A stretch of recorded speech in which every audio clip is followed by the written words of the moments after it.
Bonjour à tous et bienvenue dans ce tout nouveau podcast tiré du blog lecarnetdigital.com. Je suis Sandre et aujourd'hui je voulais vous parler de comment agencer son book. C'est pas la première fois en fait que je reçois ce type de message de personnes qui voudraient rentrer dans une école ou alors peut-être rentrer dans un studio de jeux vidéo ou autre chose. En tout cas qui voudraient présenter leur travail et qui n'ont pas trop d'idées de comment le mettre en forme si vous préférez.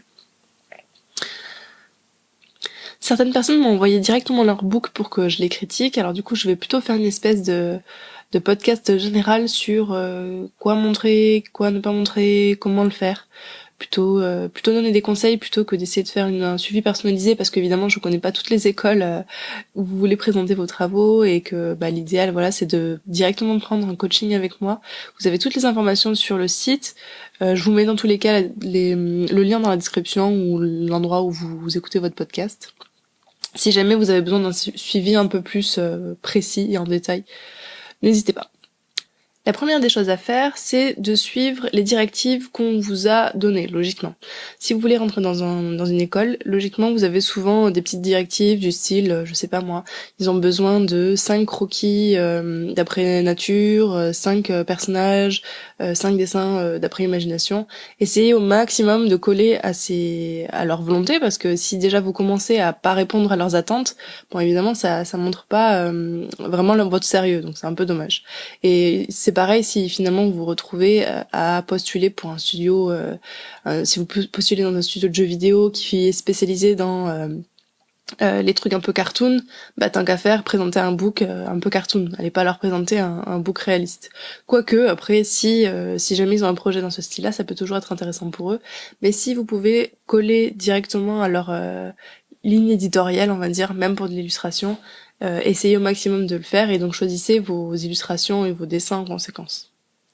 Malgré tout, essayez quand même d'avoir un minimum de diversité dans vos sujets. Par exemple, si vous vous retrouvez avec un book où vous avez que du portrait, c'est vrai que c'est un petit peu difficile de savoir si vous arrivez à gérer d'autres choses, comme par exemple la perspective, ou clairement créer des compositions de zéro, ou créer de l'imagination. Donc voilà, pensez quand même à diversifier un minimum à l'intérieur de votre book, tout en suivant quand même les lignes directrices. Mais je pense que ça peut être intéressant. Vous pouvez autant diversifier au niveau des sujets qu'au niveau de la technique utilisée. Par exemple, vous pouvez très bien proposer du digital ou du traditionnel avec, je sais pas, de l'aquarelle, de la gouache, de l'acrylique. Il y a énormément de techniques différentes et vous pouvez vraiment diversifier les rendus que vous allez faire sur vos images. Donc ça peut être intéressant, même le crayon de couleur par exemple. Il y a des choses qui sont vraiment très très chouettes au crayon de couleur, sans aller pour autant dans l'espèce de dessin méga réaliste, vous voyez. Dans le même style aussi, vous pouvez très bien proposer des dessins qui sont vraiment exécutés pas avec les mêmes temps. Par exemple, vous pouvez très bien commencer avec des croquis très rapides de 1 à 2 minutes. Donc ça peut être intéressant par exemple d'avoir des espèces de dessins type plutôt animation. Vous avez un personnage assez petit et puis vous essayez de décomposer un mouvement. Par exemple, moi quelque chose que je vous conseille de faire, c'est de vous mettre des vidéos par exemple de sport, de danse, ce genre de choses, et essayer de recopier ce que vous voyez petit à petit. Faire lecture, mettre pause, vous dessinez, lecture, mettre pause, vous dessinez, etc. Ça c'est vraiment un très très bon exercice et ça permet de délier un peu votre trait et c'est toujours agréable à voir parce que ça permet de voir que vous faites pas que du dessin illustré lent. Enfin c'est vraiment plus du dessin de geste, enfin en anglais on dit de gesture, de geste quoi. Je sais même pas si ça se traduit, mais bon, voilà, de gesture, quoi. Donc voilà, pensez à diversifier au maximum vos sujets, et du coup, ça sous-entend un peu d'arriver à diversifier le dessin d'imagination et le dessin plutôt d'étude. Montrer que vous avez quand même un œil, que vous arrivez quand même à dessiner ce que vous voyez devant vous. C'est quand même assez important, même si vous vous retrouvez à postuler dans des écoles... alors là, je parle plus pour les écoles. Hein. Si vous vous retrouvez à postuler dans des écoles... que ce soit académique, classique, ou justement qui ouvre plus sur les beaux-arts ou des trucs un petit peu plus... on utilise plus l'imagination. Par contre, si vous décidez de postuler pour quelque chose de professionnel, un studio ou je sais pas moi n'importe quoi pour postuler pour une BD ou ce genre de choses, évidemment que non. La plupart du temps, les gens s'en foutent un peu de savoir que vous avez dessiné un poivron magnifiquement. Mais bon, après voilà, c'est à vous de voir. Hein. Moi, je sais que c'est pas un truc qui m'aide beaucoup à décider si oui ou non le book est bon et la personne pourrait être intéressante pour ce projet-là. Au contraire, c'est plus, je me dis, ah, il a mis du dessin d'études, quelque chose qu'il a dû faire pendant ses études justement, et finalement, il a un peu comblé les trous, quoi. Il a essayé un petit peu d'épaissir le book avec des choses qui sont pas super utiles pour moi, quoi. Si par contre vous postulez pour une école, je vous conseille de privilégier les dessins d'après réel plutôt que d'imagination. De toute façon, si vous décidez de rentrer dans une école d'illustration ou de dessin, la plupart du temps c'est pour justement apprendre à dessiner. Donc voilà, c'est que logiquement vous avez il vous manquait un peu de base pour pouvoir créer d'imagination. Après vraiment c'est à vous de voir, mais n'oubliez pas d'en mettre, quoi. D'ailleurs, j'y pense, mais quand vous dessinez d'après réel, évitez au maximum de dessiner des espèces d'objets biscornus du type, je sais pas moi, l'espèce de bibelot de grand-mère qui représente, je sais pas moi, j'avais en tête un truc chez mes parents. C'était une espèce de carafe d'eau, je crois, en forme de moine, et c'était vraiment très très moche d'ailleurs. Mais bon, bref, c'était une espèce de céramique.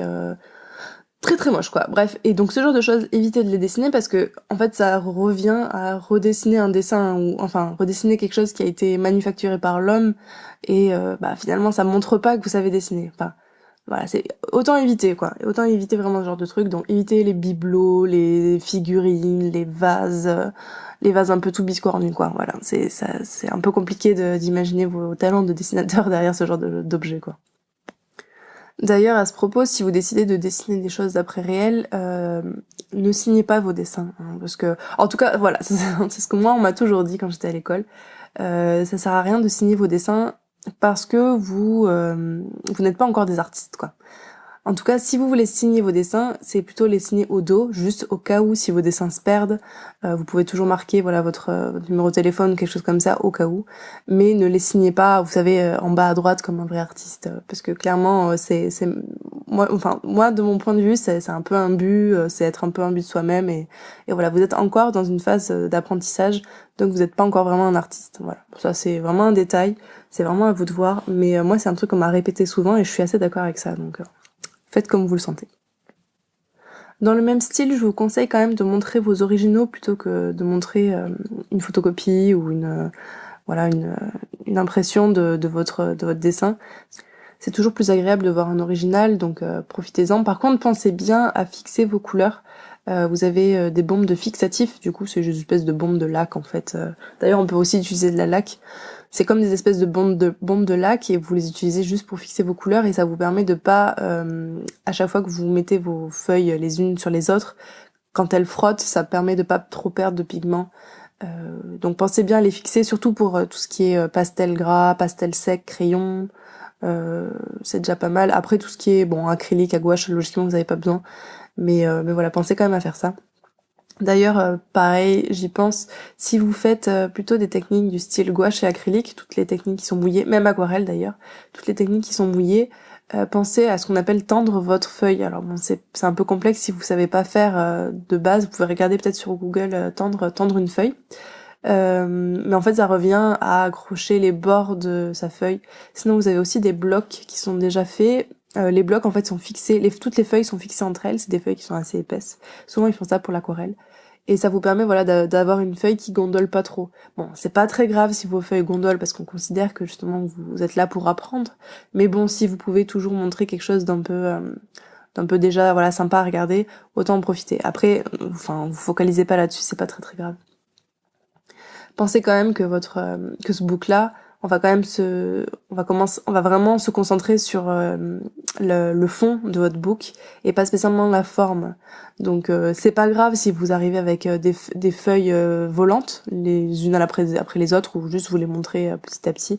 Pensez juste quand même à les mettre bien dans le bon sens, qu'elles soient pas toutes dans un sens différent ou qu'elles soient retournées. Donc du coup devant votre examinateur vous vous retrouvez à essayer de trier les trucs. Enfin bon, voilà, pensez quand même à ça, que ça soit assez présentable malgré tout, même si vous avez des feuilles volantes qui sont rangées dans un carton à dessin, quoi. Et pareil, quand vous vous présentez à l'examinateur, vous pouvez aussi faire attention à votre premier dessin et votre dernier dessin, parce que souvent quand on se présente à quelqu'un, c'est vraiment le premier dessin dont on se souvient et le dernier. Donc essayez quand même de mettre à ces positions-là des dessins qui sont assez cool, quoi. Assez cool et que vous appréciez. C'est toujours plus sympa et au moins l'examinateur se souviendra de vous en quelque chose de positif.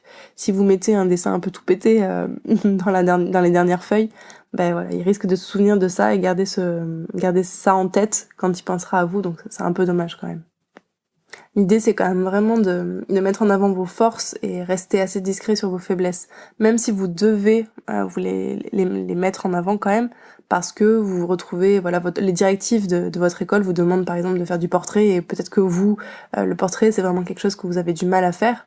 Bon, bah c'est pas grave, faites quand même des dessins de portrait, mais n'hésitez pas à les mettre, voilà, au milieu de votre book, enfin entre des dessins. Toujours en sandwich entre deux dessins sympas, quoi. Ça permettra au moins de faire un peu passer mieux la pilule, on va dire. Si vous visez une école spécialisée du type, par exemple, une école d'animation, ça sera très important d'avoir un book qui aille dans ce sens-là. Par exemple, comme je disais tout à l'heure, vous pouvez très bien avoir des dessins qui sont très courts, plutôt, que des dessins où vous avez mis, par exemple, 8 heures à les faire. Ça fait plus sens de proposer des dessins qui correspondent à quelque chose d'animé, finalement, même en feuille, même en papier, sur une feuille 2D, quoi. Mais ça vous aidera peut-être à l'examinateur, en tout cas, aura tendance à plus facilement se projeter sur si oui ou non vous correspondez au profil qu'il recherche. Je vais en profiter un petit peu pour regarder certains books que vous m'avez envoyés. Là, pour l'instant, j'ai le book de Ephasme sous les yeux. Alors attendez, je vais voir un petit peu ce qu'elle a fait. Je crois que c'est une fille. Des petites choses. Alors ce qui est bien, c'est qu'elle a annoté, j'ai l'impression, ses dessins du style. Alors je sais pas si c'est une date ou une description de l'objet, mais c'est toujours intéressant de le faire. Mettre une date aussi, c'est pas mal, même pour vous. Ça permet au moins de voir votre évolution. Puis c'est pas quelque chose de très gênant. C'est moins gênant que de marquer votre signature en bas à droite d'un dessin. Ce que je vois, c'est qu'il y a beaucoup de dessins du coup assez académiques, donc vraiment qui représentent le réel, donc c'est cool. Et elle a des techniques différentes, donc ça c'est assez chouette. Il y a de l'aquarelle, il y a du crayon, il y a de la gouache, j'ai l'impression, qui est plutôt illustrée, donc ça c'est assez chouette. Ce que je vois, c'est que ça a l'air d'être sur des carnets, il y a l'air d'avoir des carnets, donc ça c'est pareil. Pour l'examinateur, c'est toujours mieux d'avoir des feuilles volantes qu'on présente plutôt que de sortir un carnet, montrer tel truc, sortir un autre carnet, montrer tel truc, mais bon, je pense que c'est prévu. Il y a pas mal d'objets un peu chiants. Bon, c'est pas très grave ça. Mais je vois un oignon, une pomme, une banane, plusieurs fruits, quoi. Alors c'est possible que ça soit une demande de l'école en question, hein, mais bon, c'est vrai que ça c'est bon. On a vu une pomme, pas besoin de voir une orange, une pêche, une cerise en plus. Bon, c'est mon avis, hein, mais bon, c'est peut-être mieux, tu vois, d'avoir une espèce de... Ouais, du coup, je m'adresse à droite directement. Mais c'est peut-être mieux d'avoir une espèce de composition de fruits plutôt, tu vois. Plutôt que des objets séparés. Bon, c'est pas très grave, hein, mais... je vois qu'il y a des fonds différents. C'est cool aussi qu'on ait des fonds, que plutôt que toujours d'avoir des dessins qui sont sur fond blanc. J'en avais parlé d'ailleurs dans ma vidéo sur le carnet de croquis. Alors c'était sur YouTube, du coup si vous n'êtes pas sur YouTube, allez voir sur YouTube. C'est une vidéo sur le carnet de croquis que j'ai fait au musée de paléontologie à Paris. Et je parlais justement de ça, de toujours essayer de situer un contexte et de représenter du coup le décor toujours un petit peu derrière, même si c'est très rapide. Là je vois que tu l'as fait, donc c'est assez cool. T'as une espèce d'ombre sous tes fruits, donc c'est cool. Si on aurait, enfin, ça aurait été cool si on avait pu voir derrière un bout de, je sais pas moi, un bout de table, un bout de quelque chose. Ça permet encore plus de situer le contexte. Après bon, c'est pas très grave, hein, c'est cool. Et je vois que t'as une autre technique qui est alors en fait, elle a collé plusieurs dessins sur une seule et même feuille A4. C'est vrai que j'ai pas parlé du format d'ailleurs. Sur une seule et même format A4 et elle les a glissés dans une pochette plastique. Alors c'est vrai que c'est pas mal aussi comme idée parce que ça permet voilà de pas abîmer ces feuilles. Bon, après bon, c'est pas très grave mais c'est assez agréable de voir directement le dessin sous les yeux plutôt que d'être filtré par une espèce de pochette plastique. Bon, c'est vraiment un détail hein, mais bon, c'est cool, c'est une bonne idée aussi, pourquoi pas. D'ailleurs oui, donc je vous ai pas parlé du format, il y a pas, alors ça c'est à vous de voir en fonction de ce que vous demande votre école, mais en termes de format, moi j'étais partie sur des formats complètement différents pour la plupart des écoles que j'ai essayé où j'ai essayé de rentrer. Je me suis pas trop fixée là-dessus. A4, moi, ça me semble toujours un peu petit. Je préfère toujours partir sur du A3 minimum. Au moins, je me sens plus à l'aise. Pensez à d'ailleurs dessiner d'ailleurs sur A3 d'abord, et au pire, vous pouvez toujours recadrer votre image en la redécoupant. D'ailleurs, essayez de la découper plutôt au cutter plutôt qu'au ciseau, parce qu'au cutter, ça vous permettra d'avoir des feuilles bien droites. Bon, c'est pareil, c'est un détail, hein, mais bon, si on peut grappiller en professionnalisme, on va dire, tout de suite, autant le faire. Il y a du portrait, c'est cool. Il y a des pieds. Alors ça va être vraiment le sujet de base, les pieds, les mains, tout ce que vous voyez sous vos yeux, c'est cool. Alors on a plusieurs fois des pieds, donc bon, on sent un peu la personne qui avait pas trop d'idées, ou en tout cas pas trop d'objets à dessiner sous les yeux, donc c'est un peu dommage. C'est ce que je disais tout à l'heure avec diversifier vos sujets. Là on a, bon, ce qui est intéressant, c'est qu'on a deux fois enfin, c'est deux techniques différentes. J'ai l'impression que c'est de la gouache et l'autre c'est de l'aquarelle, si je ne me trompe pas. Ça aurait pu être sympa de les avoir peut-être à côté, tu vois, ou à la suite dans le book. Ça peut être cool. Il y a du décor, c'est chouette d'ailleurs, des décors avec les petites silhouettes là. Le loup aussi est chouette. Il y a vraiment du dessin. On sent qu'il y a du dessin fait d'après photo, type photographie un peu artistique. Donc ça c'est assez chouette. C'est assez chouette. Après, bon, on essaiera toujours de privilégier du dessin d'après réel. Mais bon, je sais que c'est un peu compliqué si t'as envie de dessiner un loup ou un éléphant d'après réel. Il y a du modèle vivant. Ça, c'est très très bien le modèle vivant. Alors, je sais que c'est pas accessible à tout le monde, évidemment. Mais renseignez-vous auprès de votre ville s'il n'y a pas des cours de modèle vivant ou même si c'est pas des cours, en tout cas des sessions organisées, en fait. Où vous avez simplement un modèle et vous le dessinez en fait. Donc ça c'est vraiment cool parce que ça permet de voir si vous arrivez à gérer un minimum le corps humain ou pas. Alors paniquez pas si vous y arrivez pas, hein. Si vous êtes là aussi pour apprendre, mais c'est pas mal de vous entraîner en tout cas.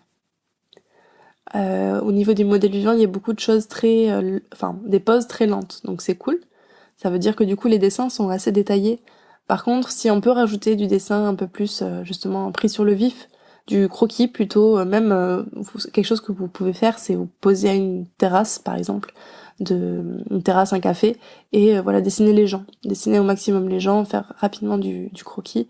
Vous allez voir que ça va vraiment délayer votre trait. Délayer, ça se dit? Délayer votre trait et vous allez faire des dessins qui sont de plus en plus chouettes, quoi.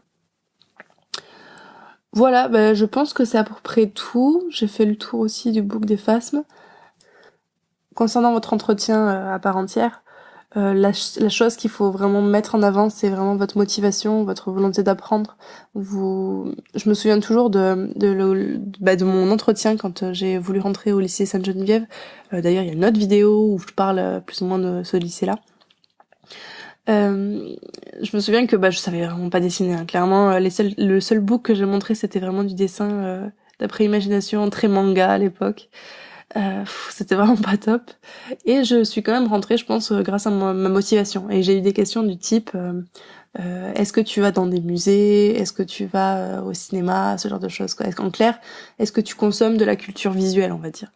Et c'est vrai que moi à la base je vivais dans un petit village dans le sud de la France, donc clairement non, les musées et ce genre de choses, les seuls moments où je pouvais le faire c'était avec mes parents, et c'est vrai qu'on n'y allait jamais, donc du coup voilà, il y a quand même beaucoup de réponses où j'ai répondu un peu à côté parce que je correspondais pas trop au profil, je pense, malheureusement, mais je pense qu'ils m'ont prise grâce à ma motivation. Je pense que j'ai su montrer à quel point j'étais certaine que c'était quelque chose que je voulais faire, que je savais peut-être pas exactement quel métier je voulais faire, même si j'avais peut-être un peu une idée à l'époque, je voulais vraiment rentrer dans l'animation. Et je pense que c'est grâce à ça que je suis rentrée.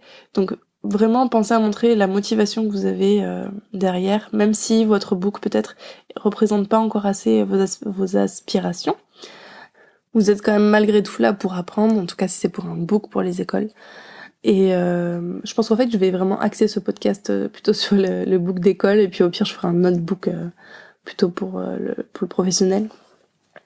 D'ailleurs au niveau du nombre de dessins à présenter, ça c'est pareil, ça va vraiment dépendre en fonction de ce que l'école vous demande. Mais l'idéal c'est quand même d'avoir ça fait un peu bateau de dire ça, mais le juste milieu entre assez de dessins et en même temps montrer que les dessins dont vous êtes fiers et donc vous pensez qu'ils sont qualitatifs. Parce qu'évidemment si vous présentez 50 dessins mais que dans le tas il y en a quand même 30 qui sont pas top, autant en montrer que 20 finalement. Parce que sinon vous allez noyer votre examinateur et c'est évidemment pas le but. Donc essayez au maximum de présenter ce que vous trouvez le mieux, et ça passe aussi par produire beaucoup. Par exemple, moi quand je suis rentrée à Émile Cole, j'étais en panique totale, j'ai su ça à la dernière minute, si vous voulez, en fait, je devais faire un DMA cinéma d'animation à Sainte-Geneviève, justement, le lycée dans lequel j'étais, et finalement je n'ai pas été acceptée, donc j'ai dû trouver vite une école à la dernière minute. Je m'y suis prise un petit peu à la dernière minute, et j'étais tombée sur Émile Cole, et j'ai dû faire mon book très rapidement. Je pense que j'ai dû le faire en peut-être un mois et demi, à temps plein du coup, parce que je venais juste de passer le bac. Et j'ai fait que ça. J'ai fait vraiment tous les jours, je me levais de 8h à 18h, je produisais. Je pense que je devais produire peut-être un dessin et demi peut-être par jour, vraiment de A à Z, c'est-à-dire vraiment dessiner, redécouper comme il faut, bien présenter sur une feuille. Ça c'était vraiment à peu près un jour et demi. Et je sais plus où je voulais en venir à la base. Ah oui, c'est le nombre de dessins. Et du coup, je me suis retrouvée, oui, avec pas mal de dessins. Je pense qu'à la fin du mois, j'ai dû me trouver, avec peut-être, je me souviens plus trop, mais peut-être une vingtaine de dessins, un peu moins d'une vingtaine de dessins, sachant que j'avais quand même quelques trucs que j'avais fait au lycée avant, donc c'est quand même un avantage, c'est sûr. Et ensuite, j'ai fait une sélection, quoi. J'ai fait une sélection. Alors, il me semble que eux, ils nous avaient demandé des chiffres, de peut-être demander quelque chose comme 10 dessins d'observation, 10 décors, 10 portraits, quelque chose dans ce style-là. Donc du coup, j'avais une bonne ligne directrice pour faire mon book, mais j'avais pas mal épuré, j'avais viré pas mal de choses, et j'avais présenté que le boulot dont j'étais fière, quoi. D'ailleurs, j'y pense, alors désolé, ce podcast est un petit peu décousu, j'y pense, vous pouvez aussi essayer d'organiser vos dessins, mais d'après catégorie. Par exemple, commencer avec du portrait, enchaîner avec du décor, après rajouter du dessin d'imagination, voilà, par catégorie, histoire que, pareil, l'examinateur ne se perde pas entre, alors attends, ça c'est d'après imagination, ça c'est d'après réel, enfin, vraiment que la personne, que ça coule de source, quoi, vraiment. Alors pareil, c'est pas obligatoire non plus, hein, vous pouvez très bien décider de faire autre chose, mais souvent c'est vraiment c'est ce qui se fait, quoi. Si vous pouvez d'ailleurs avoir une espèce de titre ou quelque chose qui indique justement à l'examinateur quel type de dessin c'est, ça peut aussi vous enlever un petit peu de stress, de pas avoir à justifier quel dessin et quoi, voilà, d'où ça vient, machin. Après, la plupart du temps, les examinateurs sont quand même assez sympas, ils savent très bien que vous êtes stressé, donc logiquement ils sont assez sympas, voilà. Peut-être pas tous, mais... Ah, et j'y pense aussi, une question que j'ai souvent. Si vous travaillez en digital, imprimez-le, tout simplement. Je sais pas pourquoi j'ai cette question, parce que ça me semble logique.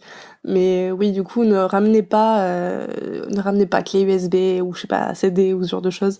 Non, imprimez vos dessins directement. Alors par contre, si c'est quelque chose que vous faites, si vous faites, je sais pas moi, du dessin animé ou de l'animation ou du film même, ça peut être vraiment intéressant de leur montrer. Pareil, je vous conseillerais plutôt de ramener votre ordinateur portable si vous en avez un, ou votre tablette, même sur votre téléphone, même si c'est pas très agréable, et en plus rapporter une clé USB. Comme ça, au moins dans tous les cas, vous pouvez venir, et si la personne a un ordinateur, vous pouvez le montrer sur l'ordinateur s'il est d'accord. Mais au moins, voilà, vous faites ça rapidement. Ils ont pas non plus beaucoup de temps à perdre, on va dire. Mais voilà, plutôt pensez à ça.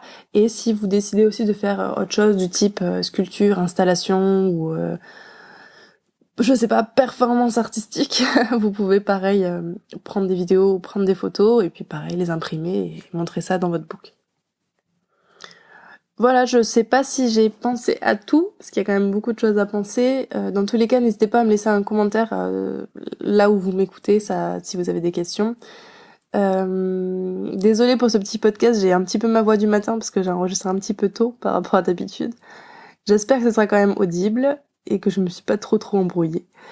Dans tous les cas, moi je vous dis à très bientôt sur un article, une vidéo ou un podcast sur lecarnetdigital.com. Allez, ciao!